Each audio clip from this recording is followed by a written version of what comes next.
konsep itu ada yang video ini loh. Udah tak rekam. Yang ini pertanyaan ini bolak-balik kita menjawabnya makanya. Ini aku kirim video itu ada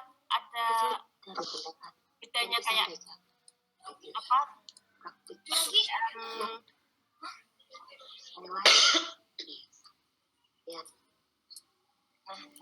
Di sini ada perbedaan antara pendekatan, strategi, metode, teknik-teknik, model. Ini sudah saya jelaskan di sini, itu ada penjelasannya di video itu. Terus ada juga yang di sini yang agak ke belakang, nanti ini aku masukin ada 5 model pembelajaran. Karena aku masukin sama langkah-langkahnya, kalau terlalu banyak model kan nanti kecil ya. Kita ngambil 5 aja. Nggak pas tuh nama yang 5 ini ya Mas, keluar nama yang 5 ini kok. Iya, emang khusus yang aku ingat-ingat sering keluar di soal itu. Jadi intinya kalau yang PJBL, kalau dia itu walaupun kalau kita awalnya kan pasti kalau belum memahami sintaks nada cuma PJBL proyek evaluasi karya, ada proyeknya, padahal ada keterangan apa awal dia pasti memberikan pertanyaan dasar, ada pertanyaan terus kalau yang PPL itu di awal dari identifikasi perkara. Jangan poin di awal saja, ya kita bisa lihat ke poin-poin berikutnya. Kalau kooperatif nih, model kooperatif itu cenderung kalau yang aku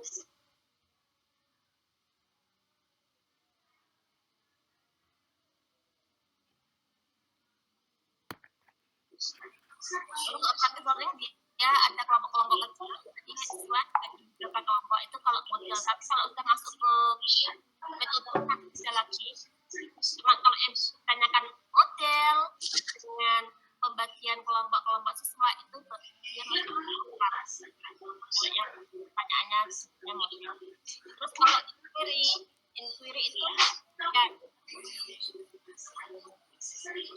ini ada kayak kita kalau dengan polisi yang kita mencari masyarakatnya apa, terus kita mau data-data verifikasi kita atau uji eksperimen itu biasanya ke pembelajaran yang kayak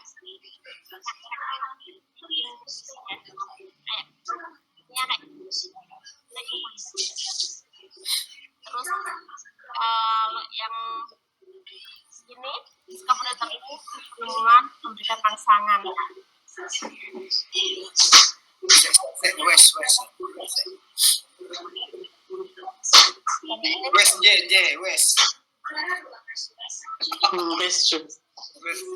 Ya, lanjut. Ayo Mas, udah mulai nih.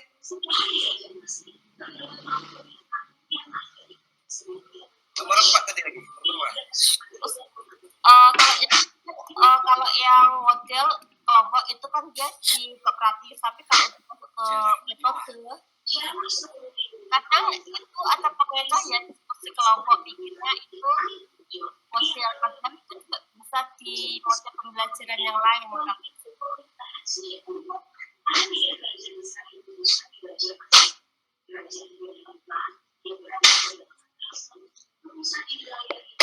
Kembali ke soal Mbak.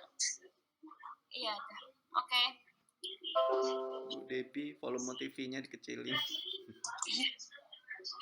Bu Debbie. Ya Pak.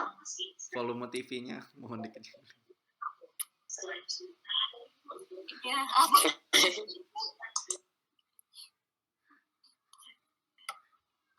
Deh.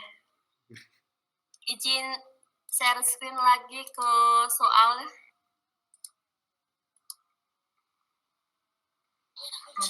Kita lanjut. Halo Kak Kadis, Wahyu.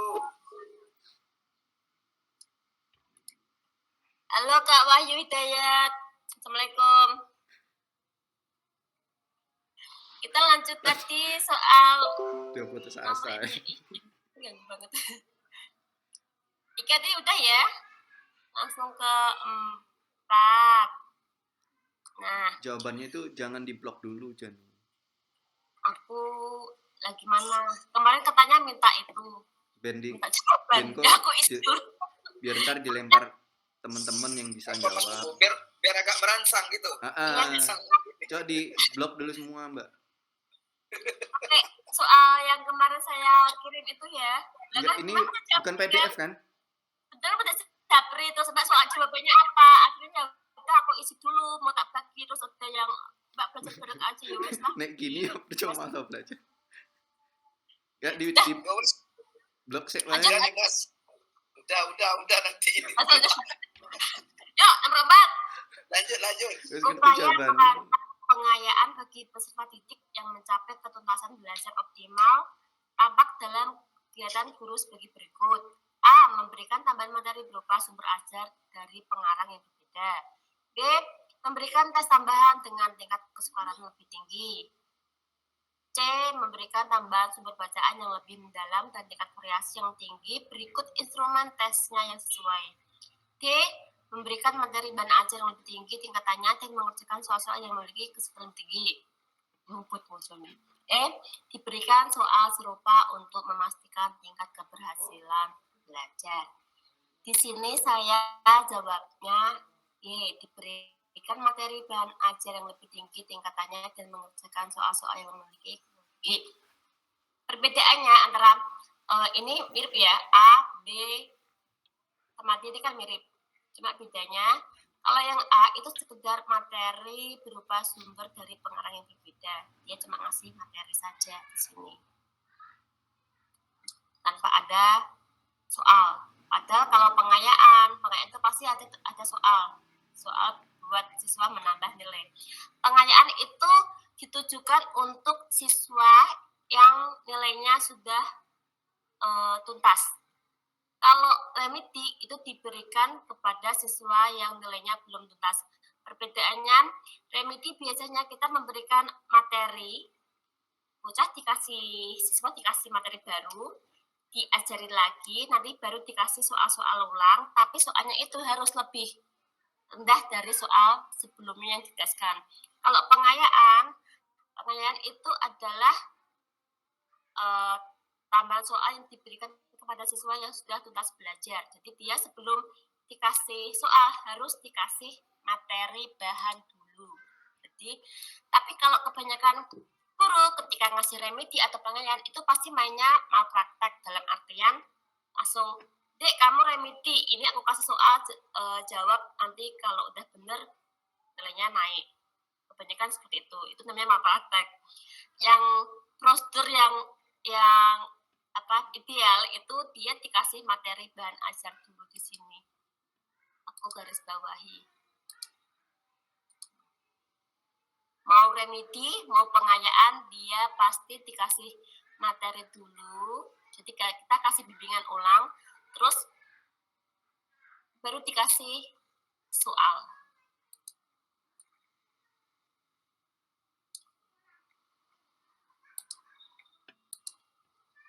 Yang remedi juga sama. Kalau remedi itu bedanya lebih rendah, soal juga lebih rendah. Kalau pengayaan, materi lebih tinggi, soalnya lebih tinggi.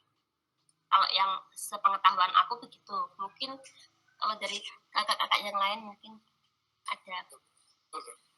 Ya, betul tuh. Setuju. Tinggi. Remedi rendah. Udah itu aja Mas Punggu kodenya. Enggak, tujuannya apa ya kok ada pengayaan? Tinggi rendah. Kan nilainya udah tinggi. Kenapa? Pengayaan. Nah ya, jadi kadang kan cuma ini kan memberikan tes tambahan dengan tingkat kesukaran lebih tinggi. Ini juga benar, tapi dia belum belum sempurna dalam artian dia nggak memberikan materi tambahan, cuma ngasih tes tambahan aja. Enggak, gunanya apa? Maksudnya kok kan nilainya udah tinggi misalnya anak itu. Kok kita kasih dia pengayaan lagi? Itu ada fungsinya. Itu untuk mencapai keadilan. Tahu keadilan? Orang yang belum tuntas itu kan dia bisa nambah nilai. Harusnya yang udah tuntas juga bisa nambah nilai tuh. Oh, tapi dengan kesukaran itu ya. Pengayaan itu. Gitu loh Mas. Alah. Batas kita tak lulus, Mas. Bukan gitulah. Ini nanti di share ya deh soalnya deh.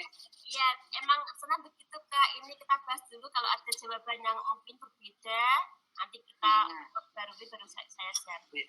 Iya, Kasih tidur, deh ya. tidur aja, nanti di share Mas Pupu. Tidur aja dulu. Kalau Kan kalau sebentar. Rindu ketemu Dek Windy, Bang Yusef, Pak Pugu, rindu semua.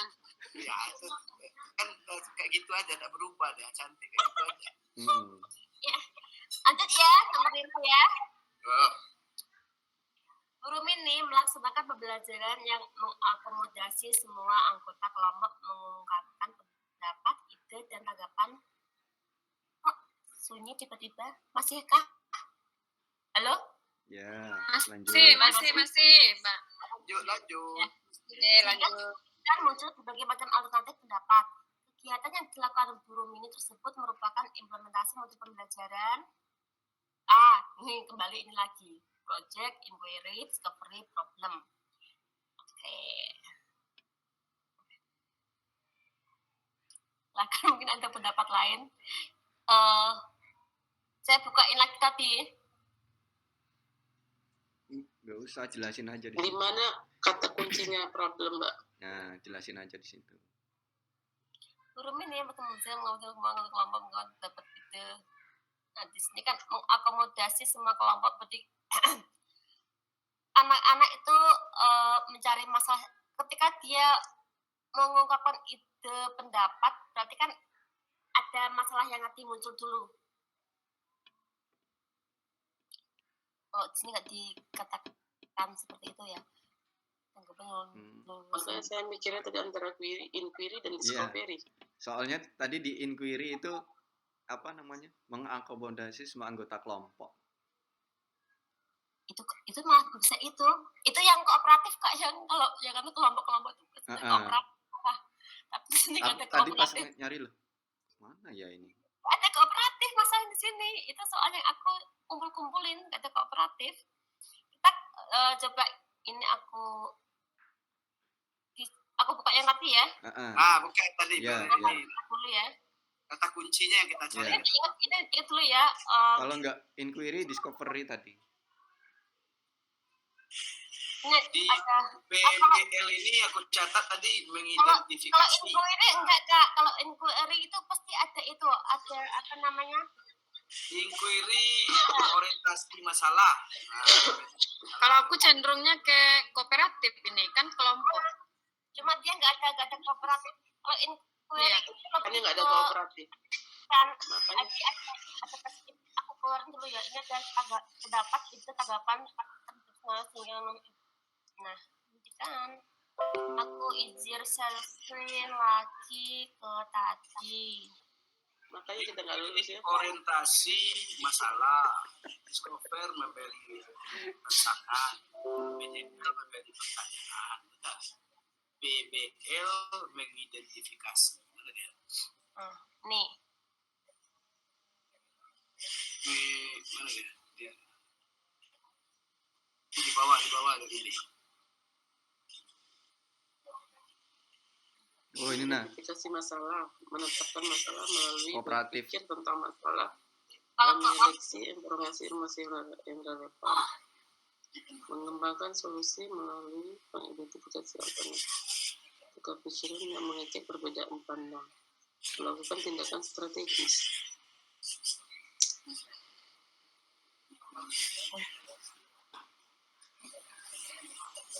Gimana ya Mbak, mungkin bingung?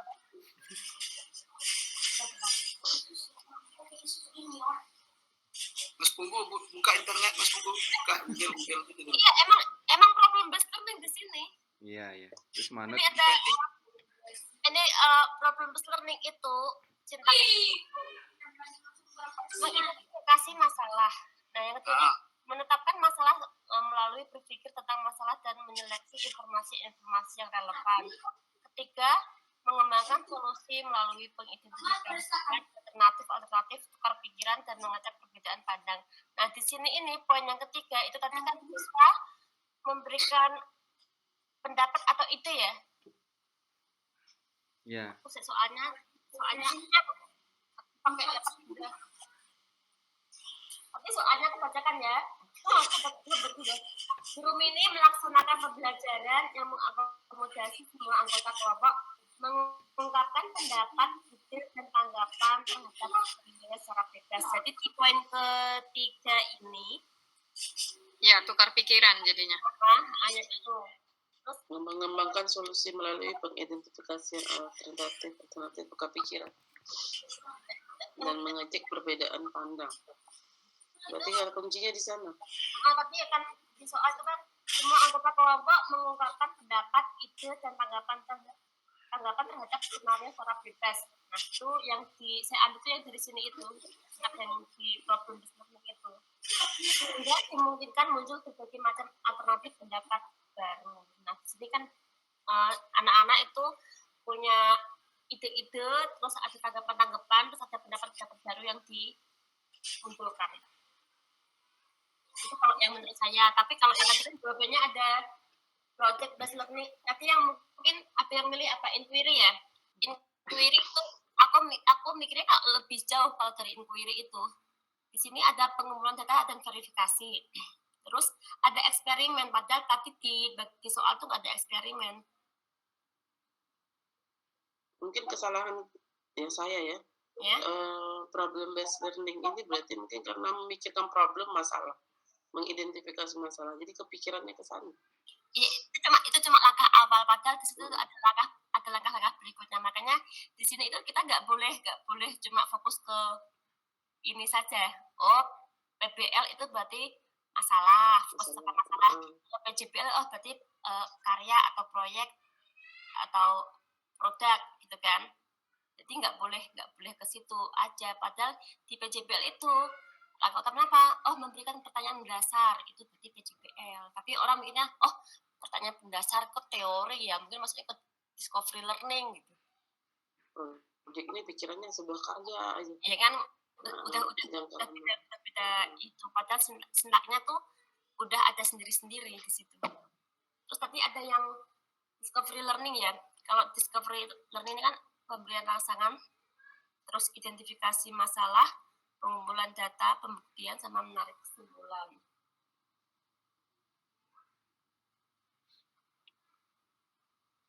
Kalau di sini tadi ini langsung cuma ke identifikasi masalah, langsung pengumpulan data, langsung pembuktian. Di sini di soal tadi itu guru ini melaksanakan pembelajaran yang mengakomodasi semua anggota kelompok, mengungkapkan pendapat, ide, dan tanggapan terhadap skenario secara bebas, sehingga dimungkinkan muncul berbagai macam alternatif pendapat. Jadi di situ belum ada pembuktian dan menarik kesimpulan di situ ya. Baru ke sini tadi. Mengembangkan solusi melalui pengidentifikasian alternatif, tukar pikiran, dan mengecek perbedaan pandang tadi itu. Kalau aku ke sini, ini kayak ini loh, di sini kan so ada alternatif pendapat, di sini ada alternatif, jadi ada pendapat mereka. Berarti Mbak, mode-mode pembelajaran ini sintaknya itu harus dihafal ya?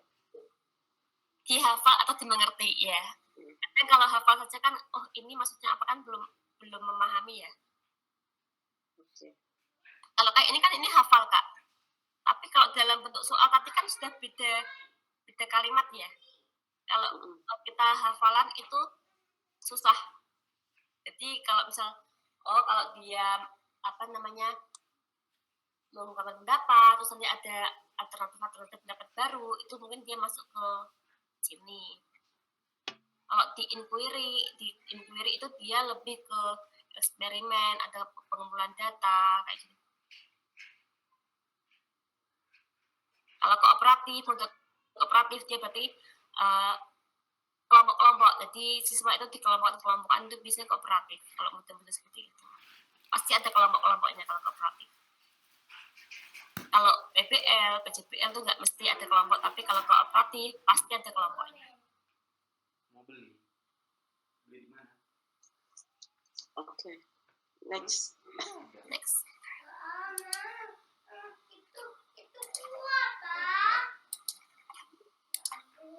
Oke, saya izin share screen soal lagi. Soal.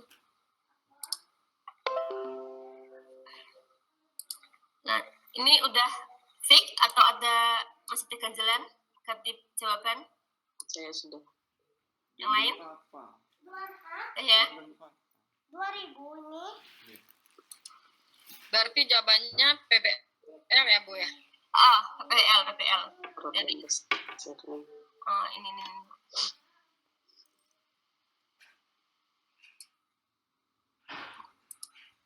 Ini PPL ini.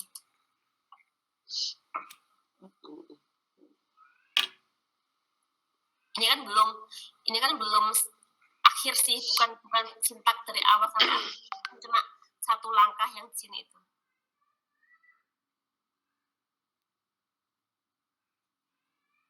Kalau ini kita kasih itu ya, ini tuh lebih ke penyelidikan.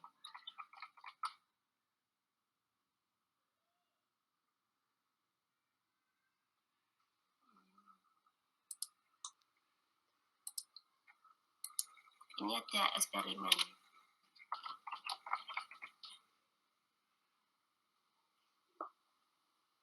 Kalau yang project jelas ini langkahnya nggak ada langkah ini kalau di project. Kalau discovery tadi yang pemberian rangsangan tadi. Ya ini ya. Langsung ke nomor 6. Berikut ini merupakan langkah-langkah pembelajaran dengan model pembelajaran project-based learning. Tapi diingat, langkah-langkah. Pertama kali ini ada penentuan pertanyaan dasar. Yang kedua, ini tuh sebenarnya udah urut mendesain. Harus ditanya dulu, terus desain, baru jadwal. 1, 2, 3. Kadang yang kebalik-balik itu orang tuh antara 2 sama 3 ini kebalik-balik. Berarti jadwalnya setelah itu mendesain. Kita desain dulu mau buat apa, nanti kalau udah baru kita bikin waktunya. Nanti waktunya ini ya dimulai minggu depan, berapa kali pertemuan, kayak gitu-gitu. Schedule-nya. Kalau udah jadwal sudah, langsung oke, kita membuat, silakan dikerjakan. Tinggal kita monitor peserta didik, jika aktifan itu dimonitor. Menguji hasil dan evaluasi. Ini sudah urut 1, 2, 3, 4, 5, 6. Kalau ini udah nggak bisa diotak-atik, kalau sintak emang udah nggak bisa ada pandangan lain, nggak bisa, udah harga mati. Kalau ini jawabannya A, 1, 2, 3, 4, 5, 6 sudah urut. Ini betul kemarin. Ada yang keluar, ini keluar dulu kayak ya kan Kak? Ini kuncinya tengok di urutan kedua itu aja.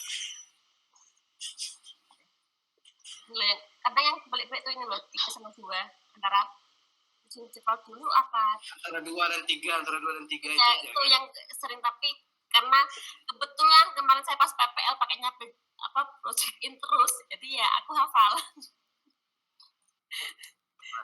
Rasanya ini keren betul. Kak, kita lanjut ke nomor 7 ya. Perhatikan langkah-langkah kegiatan pembelajaran yang masih acak berikut ini. 1. Mengorganisasi siswa dalam belajar. 2. Orientasi siswa pada masalah. 3. Membimbing penyelidikan siswa secara mandiri atau kelompok. 4. Mengembangkan dan menyajikan hasil karya. Jika langkah-langkah tersebut disusun mengikuti urutan model pembelajaran problem-based learning, urutan langkah yang tepat adalah tadi problem-based learning. Jawaban saya 2, 3, atau 4. Mungkin tadi ada yang ada masalah, orientasi masalah dulu yang pertama. Yang dulu.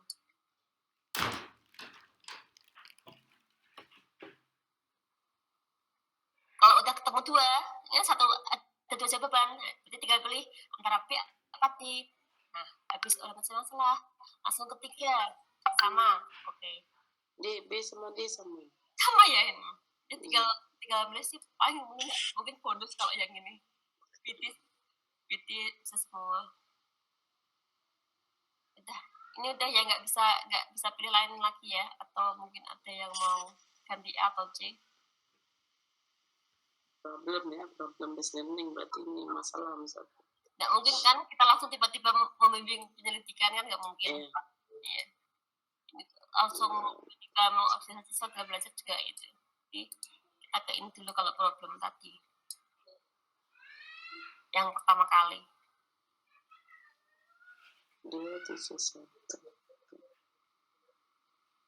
Nanti mungkin yang tak screenshot ya, yang tadi ya, tak kirim ke WA. Boleh Mbak. Ini tak screenshotnya sebentar, tak kirim ke WA.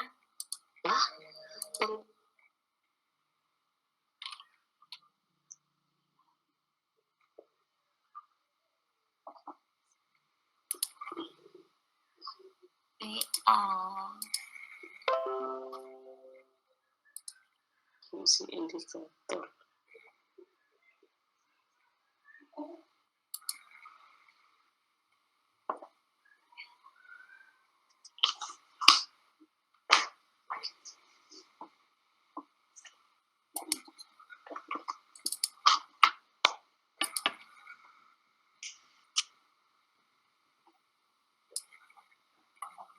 Sudah?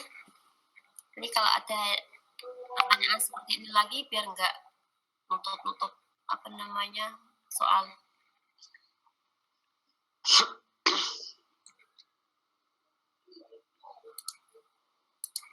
Sudah ya?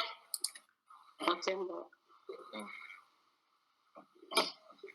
Kita lanjut ke nomor 8.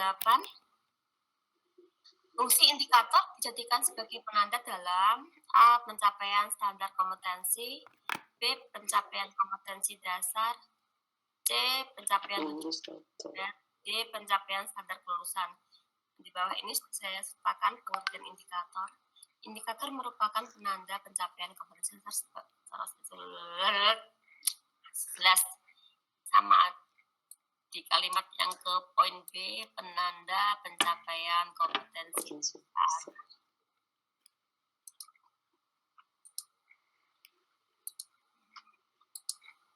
Ya.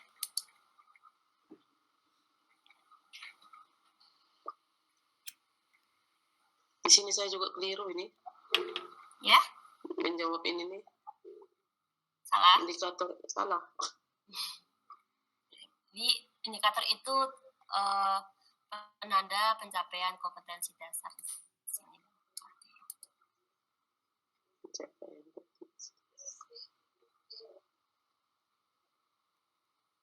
Karena di atas itu standar kompetensi ya Mbak ya. Baru ke bawah kompetensi dasar, baru indikator ya.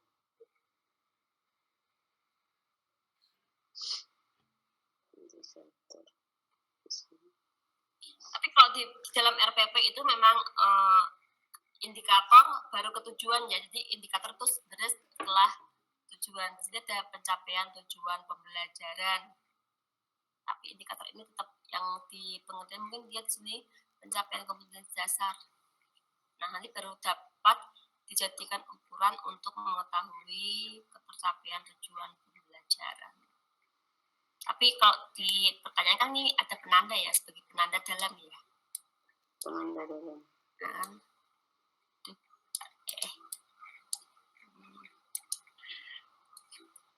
Penanda. Di sini juga ada kata penanda. Jadi yang saya pilih yang pencapaian kompetensi dasar. Bukan yang ini. Bukan yang ini. Walaupun ada kalimat tujuan pembelajaran, di sini ada, cuma di pengertiannya itu rangkaian kalimatnya seperti ini ya. Udah aku ambilnya depan, pencapaian kompetensi dasar.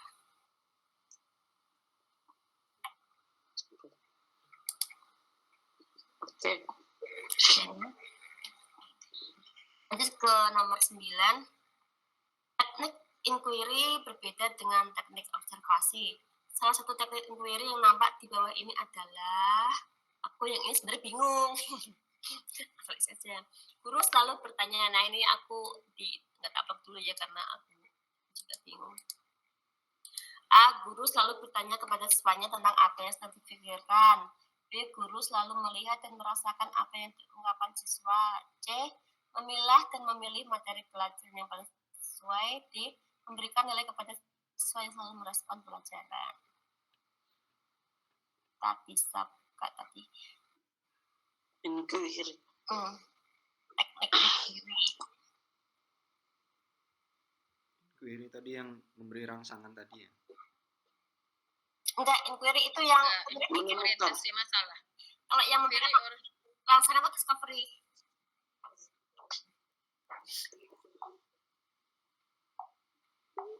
Kalau yang inquiry? Penyelidikan. Oh. Ya? Penyelidikan yang berorientasi pada masalah ya Mbak ya? Iya. Kayak ini. Guru selalu bertanya kepada siswanya tentang apa yang sedang dipikirkan.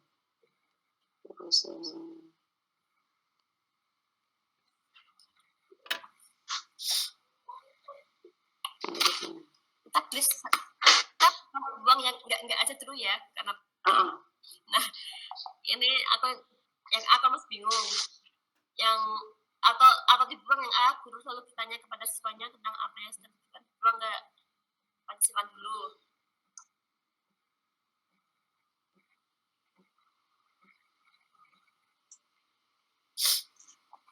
Kok ini guru selalu melihat dan merasakan apa yang diungkapkan siswa. Aku pikir enggak ya. Enggak. Ini bukan ke penyelidikan kayaknya kalau melihat dan merasakan. Dukun. Ini enggak ya, Pi enggak ya? Gurunya dukun. C. Memilah dan memilih materi pelajaran yang paling sesuai. Ya enggak. Padahal kan kalau materi kan memang sudah di depan kan, nggak mungkin teknik dulu baru ke materi. Kita kan mesti materi dulu baru ke teknik apa yang akan dipakai untuk menyampaikan materi. Itu kebalikannya, ini juga enggak. Yang D. Memberikan nilai kepada siswa yang selalu merespon pelajaran. Enggak. Semua siswa itu bisa dapat nilai. Strategi ya? Apa? Kalau makanya apa? Selalu memberikan nilai itu strategi ya? Apa namanya? Ya kan ada. Aku nggak jelas suaranya. Strategi. Ya Mbak ya, strategi ya. Mungkin kayak ngasih apresiasi gitu ya. Apa namanya tuh? Supaya pintar gitu kan. Memotivasi gitu ya. Itu PBL mungkin ya. Apa? Tapi yang ditanya sini teknik inquiry berbeda dengan teknik observasi. Yang pemantik itu. Aku yang ke itu aku karena ini kan kayak enggak. Kalau menurut ini kan juga enggak. Jika tuh jawabnya. Berarti selalu bertanya pada siswanya. Karena di situ kan mungkin dari bertanya itu siswa ada loh yang kayak pengumpulan data dan verifikasi, ada eksperimen. Itu kayak memancing ya mungkin tuh ya. Aku juga bingung karena yang ini. Ya. Kita tengok dulu.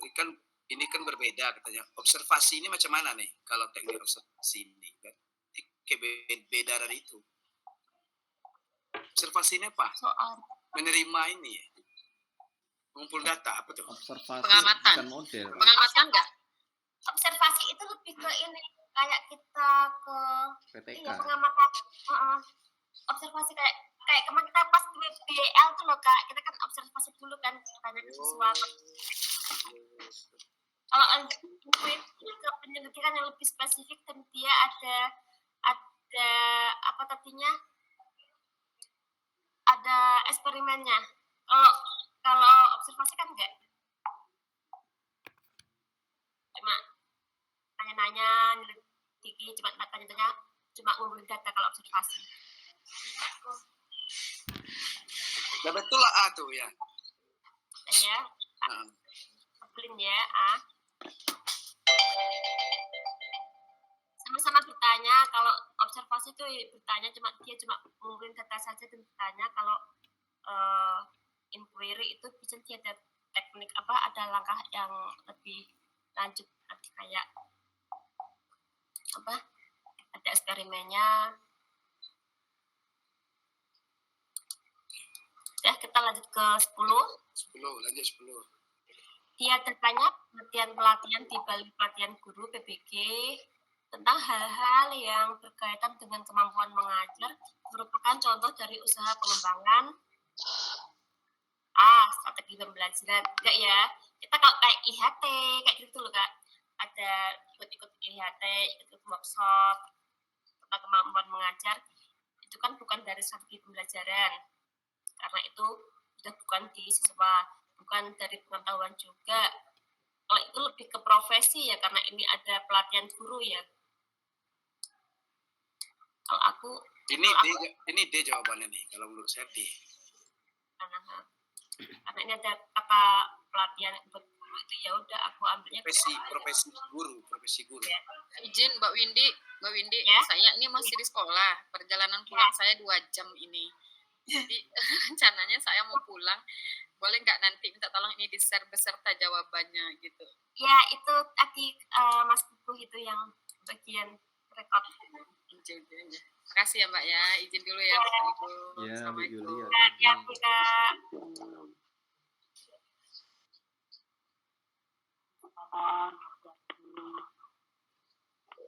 Sudah set 4 nih ya? Apa lanjut atau gimana? Lanjut. Nanti ini kan aku share yang punya kode jawabannya. Nanti silakan bisa dipelajari. Kalau mungkin ada yang nggak paham atau masih bingung, kok ini jawabannya ini kenapa? Ini apa? Atau ini harusnya jawabannya yang lain. Nanti mungkin bisa diskusi di grup WA ya. Oke. Dibahas di WA ya. Atau gimana? Apa masih kayak gini aja satu-satu? Satu-satunya lebih paham. Satu. Terus ini udah ya, udah sampai ini ya, selesai ya, 10 ya. 10 itu profesi. Oke. 11. Pengertian kompetensi kepribadian guru sebagai guru pendidik mengacu pada guru pendidik. Kita garis bawahi pendidik itu apa? Kepribadiannya garis bawahi juga. Adsnip, perbuatan yang luhur, pengabdian yang tanpa pamrih, perilaku yang dapat dibaca dan diteladani, tugasnya sebagai penyampaian dan lingkungan masyarakat. Sebenarnya ini semuanya benar semua. Kompetensinya digaris deh, kompetensinya. Gitu. Coba dicek. Kemarin tuh aku share itu ada 4 yang kompetensi. Kita ke ini sebentar, aku hentikan dulu. Hentikan berbagi, aku izin share screen yang video saya kemarin. Mbak Yuyun ada ya? Ada Pak. Nggak kangen dengan Mbak Yuyun aja. Alasan Mbak Yuyun ini selalu senang. Aduh. Kompetensi kepribadian merupakan personal yang dapat mencerminkan kepribadian seorang yang dewasa, arif, dan berwibawa, berakhlak mulia, serta dapat menjadi teladan yang baik bagi siswa. Ini ada kalimat serta dapat menjadi teladan yang baik bagi siswa. Nah, yang nanti karena di sini aku kemarin bikin videonya kan enggak tak kasih tulisan semua, aku cuma pakai.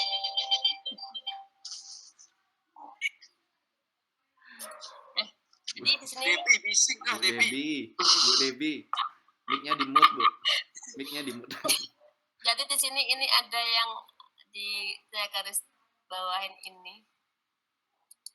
Teladani. Dari kompetensi kepribadian tadi.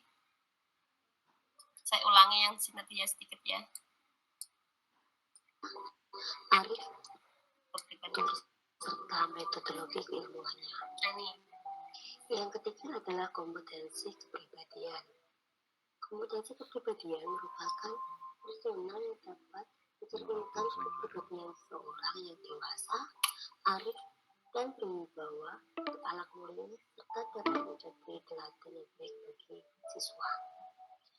Ya, cuma sebatas itu. Jadi dia tetap ada kata-kata teladan kalau yang kompetensi kepribadian guru ini.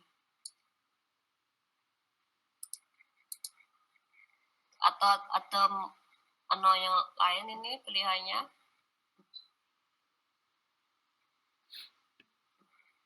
Apa sih kata kuncinya yang apa tadi? Ini tadi. Iya, guru kepribadian. Udah, atau ada yang mau jawaban lain? Wes, balik. Yo, lanjut. Dan lanjut ya. Lanjut. Dalam kaitannya dengan upaya untuk memotivasi belajar siswa dan agar proses pembelajaran berlangsung efektif, maka guru perlu mengacu pada A. Metode pembelajaran, B. Pendekatan pembelajaran, C. Soalnya mana? Ini salah itu. Oh, oke. Aku kembali. Terus di WA 6 ini. Mas Bungku jangan marah-marah lah, Mas. Enggak, itu udah di WA suruh bawa itu tuh pembungkusan. Udah muncul.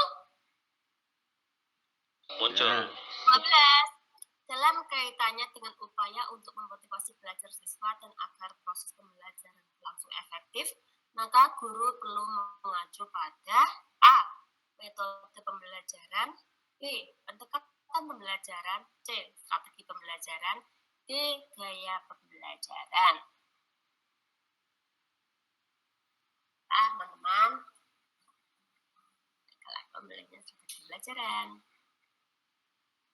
Ini Mbak bingung nih Mbak. Strategi itu cara ya.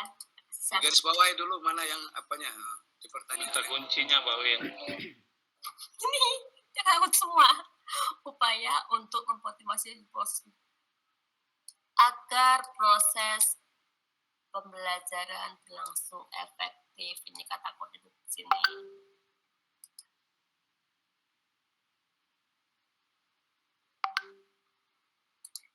Strategi itu cara.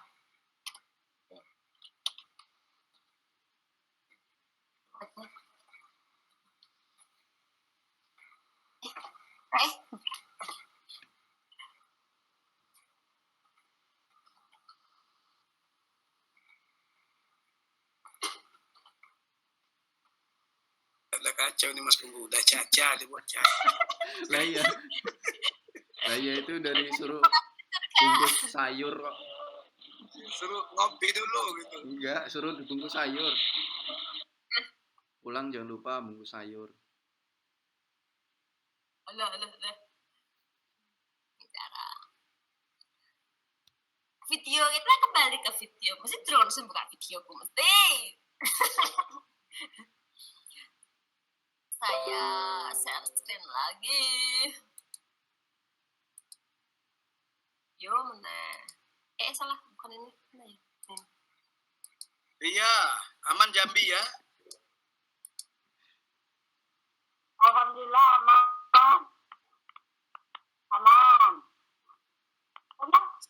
Siko bae. Itu satu namanya Pak Wahyu lo masuk tuh. Pak Wahyu masuk Jambi. Pendekatan, strategi, dan metode teknik. Mereka menduduki posisi komponen cara atau strategi belajar mengajar. Yang terakhir adalah evaluasi atau penilaian pembelajaran rasional dan menyangkut hal-hal yang spesifik yang berkaitan dengan cara.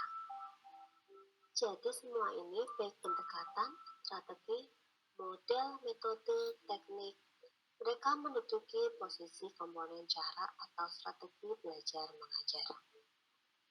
Yang terakhir adalah evaluasi Ini atau kalau mau didengerin dari awal ya monggo, cuma Udah pas itu. Jawabannya udah pas ya tadi. Udah pas.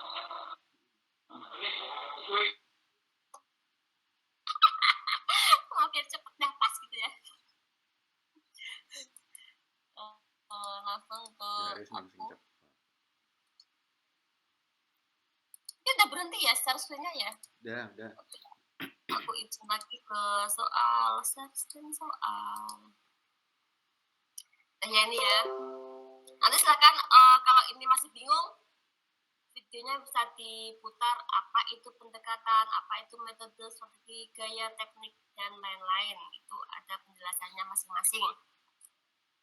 Suaranya tuh emang kadang lirih, kadang kenceng, karena aku pas rekaman itu tengah malam. Sebelah kebanyakan kadang ngomongnya lirih. Nomor 13.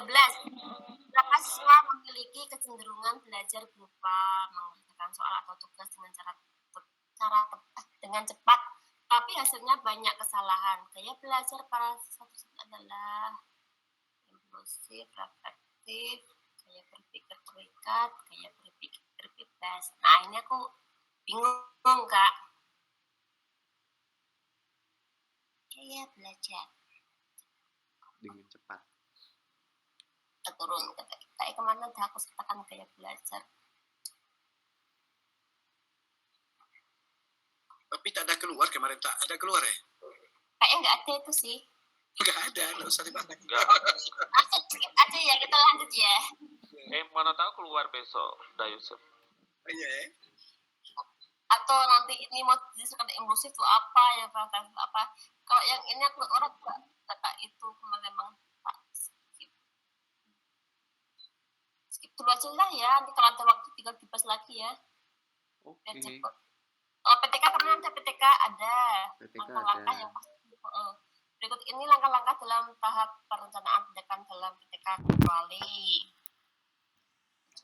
berarti bukan dalam tahap perencanaan. Sini observasi dan interpretasi, ini formulasi solusi dalam bentuk hipotesis tindakan.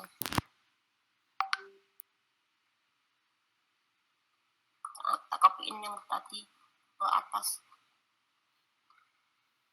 materi PTK.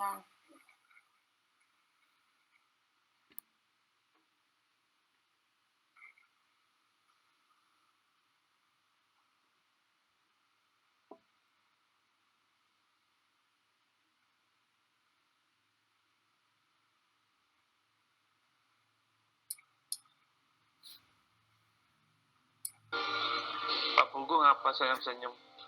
Enggak.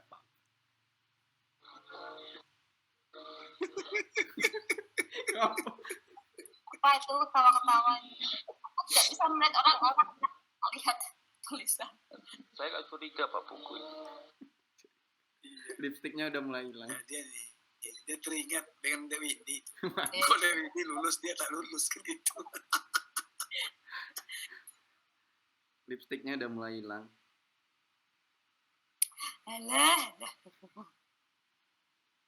Mbak Win, boleh saran nggak? Ya? Soalnya potong-potong dong, persoal aja. Oh, soalnya kemarin gak ada waktu, Kak. Aku cuma Ini nengoknya mumet. udah campur aduk kan. Ini tuh udah aku cut loh. Oh, yang bagian PTK taruh di bagian PTK, yang bagian itu taruh di itu. Tapi mungkin ada yang kelewatan. Tadinya itu udah lebih berantakan lagi. Ada soal seni, ada soal ya, PTK. apa? Ada soal ini kemarin udah saya coba. Ini harusnya ke bawah aja, tak? Angkat ke bawah aja ini. Kita taruh di bawahnya aja. Biar gabung sama yang PTK tadi. Nah, di sini maksudnya. Tutup ya. Oh.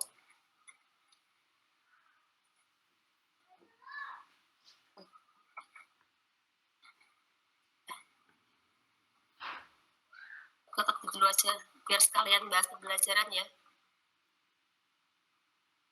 Berapa ini?